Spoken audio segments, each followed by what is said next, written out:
চীনের বসন্ত উৎসব ঘিরে শহরগুলো এখন যেন এক উৎসবের নগরী। হাজারো দর্শনার্থী দূর দূরান্ত থেকে ঘুরতে এসেছেন দেশটিতে। পরিবারকে সাথে নিয়ে উৎসবের অংশগ্রহণের পাশাপাশি প্রকৃতি, স্থানীয় সংস্কৃতি এবং রীতিনীতির সাথে পরিচিত হচ্ছেন অনেকে।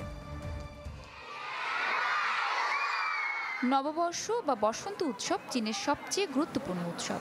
এবছর উৎসব উপলক্ষে টানা ৮ দিনের সরকারি ছুটি ছিল দেশটিতে। উৎসব ঘিরে নানা সাজে সেজেছিল পুরো দেশ। চীনে অধ্যয়নরত আর্মেনীয় ছাত্র গ্রিগোরিয়ান এরিক নববর্ষ উপলক্ষে এসেছে চীনের শায়ানসি প্রদেশের রাজধানী সিয়ান সিটিতে। স্থানীয়দের সাথে কথা বলছেন, উপভোগ করছেন লোকাল সব খাবার, ক্যামেরা হাতে বন্দি করছেন চীন ভ্রমণের প্রতিটি মুহূর্ত। এক পরিসংখ্যানে দেখা যায় বিদেশি প্ল্যাটফর্মগুলিতে প্রায় ৯০,০০০ চীন ভ্রমণ ভিডিও ১ বিলিয়নেরও বেশি ভিউ পেয়েছে। বিশেষ করে চীনা নববর্ষের ভিডিওগুলো বেশি জনপ্রিয়তা পেয়েছে। ব্যস্ত শহরগুলির বাইরে প্রকৃতি সমৃদ্ধ এবং পরিবার নিয়ে ঘুরতে যাওয়ার গন্তব্যগুলো এবছর বেশি জনপ্রিয়তা পেয়েছে।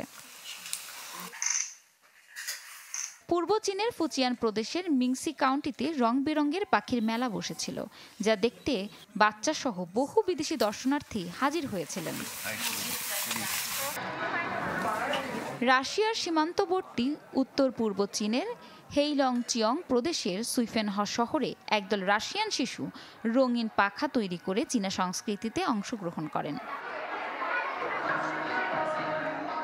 এবছরে বসন্ত উৎসব দেখতে অন্যবারের তুলনায় অনেক বেশি সংখ্যক বিদেশি পর্যটক এসেছেন চীনে।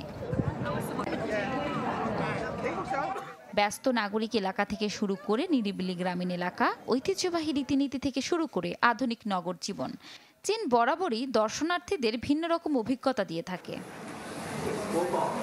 Happy Chinese new year, senior কাইলো।